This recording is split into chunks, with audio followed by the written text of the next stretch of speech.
زمان قدیم میں کسی ریاست پر ایک بادشاہ حکومت کرتا تھا۔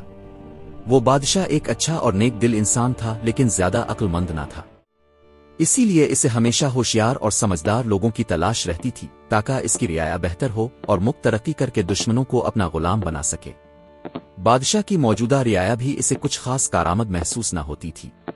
وہ لوگ صرف مشورے دیتے اور اس کے بدلے تنخواہیں وصول کرتے تھے، مگر ان کے مشوروں میں وہ تاثیر نہ تھی جو بادشاہ چاہتا تھا۔ یہ سوچ اکثر اسے بے چین رکھتی۔ ایک دن بادشاہ نے اسی الجھن سے نجات کے لیے اپنے درباریوں کے ساتھ جنگل کی سیر کا ارادہ کیا، شاید قدرت ہی اسے کسی جواب تک لے جائے۔ بادشاہ جنگل پہنچا اور خوب سیر و تفریح کے بعد واپسی کا سفر شروع کیا تو راستے میں اس کی نظر ایک عجیب منظر پر پڑی۔ ایک شخص ایک بڑے درخت کے نیچے بیٹھا خود سے باتیں کر رہا تھا، جو دور سے پاگل اور عجیب سا لگ رہا تھا۔ یہ دیکھ کر بادشاہ رک گیا۔ اس کے دل میں خیال آیا کہ تو یہ شخص پاگل ہے یا پھر غیر معمولی ذہانت کا مالک ہے جو اپنی ہی دنیا میں گم رہتا ہے۔ تجسس کے مارے بادشاہ اپنے درباریوں سمیت اس شخص کے قریب جا پہنچا اور اس سے گفتگو شروع کی۔ وہ شخص بظاہر آدھا پاگل لگتا تھا، لیکن اس کی باتوں میں ایک عجیب کشش تھی۔ بادشاہ نے نرمی سے سوال کیا، اے نوجوان، کیا تم پاگل ہو جو خود سے باتیں کر رہے ہو؟ اس شخص نے مسکرا کر جواب دیا، پاگل تم ہو اور تمہاری ساری رعایا۔ میں تو بالکل ٹھیک ہوں۔ میں تو صرف یہ چاہتا ہوں کہ اس جنگل کو کاٹ کر یہاں شاندار محلات تعمیر کیے جائیں اور ان محلات کا بادشاہ میں خود بنوں۔ اس کی بات میں عجیب اعتماد اور بے باکی تھی جو کسی عام پاگل کے بس کی بات نہ لگتی تھی۔ بادشاہ اور درباری حیران رہ گئے، کیونکہ ایسے جملے تو کسی دیوانے کے ہوتے ہیں یا کسی ایسے شخص کے جو غیر معمولی ذہانت اور جرأت کا مالک ہو۔ بادشاہ نے کچھ دیر خاموشی سے اسے دیکھا، پھر درباریوں سے مشورہ کیا۔ درباریوں کے دل میں لالچ اور حسد فوراً جاگ اٹھا۔ وہ آپس میں سرگوشیاں کرنے لگے۔ کسی نے کہا، یہ خطرہ ہے، کہیں ایسا نہ ہو کہ یہ ہم سب پر حاوی ہو جائے۔ دوسرے نے کہا، نہیں، یہ تو آدھے سے زیادہ پاگل ہے، اس سے ہوشیاری کی امید نہیں رکھنی چاہیے، اسے ساتھ لے چلتے ہیں۔ آخرکار درباریوں کے مشورے پر بادشاہ نے اس شخص کو محل لے جانے کا فیصلہ کر لیا۔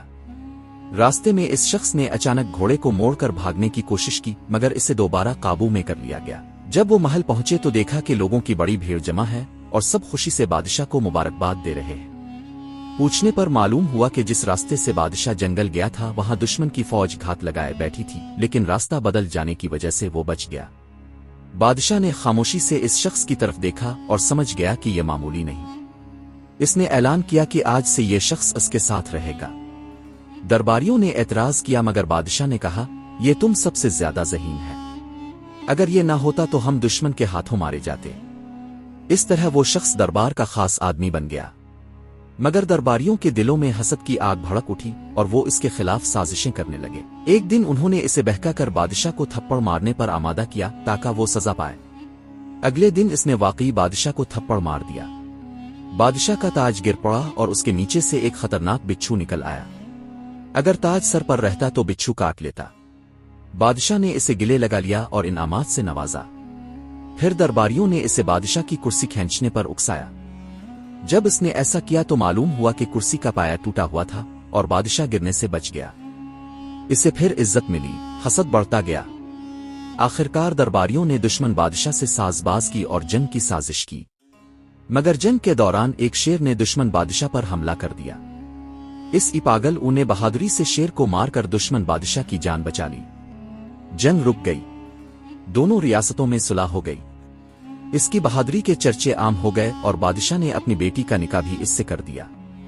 آخرکار ایک بوڑھے مشیر نے درباریوں کو سمجھایا، جسے اللہ عزت دیتا ہے دنیا کی کوئی طاقت اسے ذلیل نہیں کر سکتی۔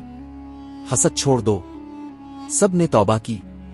کچھ عرصے بعد وہ شخص وفات پا گیا اور رعایا اپنے عہدوں پر واپس آ گئی۔ یہ کہانی ہمیں سکھاتی ہے کہ حسد کبھی کامیابی نہیں دیتا، عزت و ذلت اللہ کے ہاتھ میں ہے۔ اگر کوئی کامیاب ہے تو اس کی محنت، سچائی یا اللہ کا فضل ہو سکتا ہے۔ ہمیں حسد کے بجائے سچائی، محنت اور اچھے اوصاف اختیار کرنے چاہیے، کیونکہ تاریخ گواہ ہے کہ آخرکار کامیابی سچائی کی ہی ہوتی ہے۔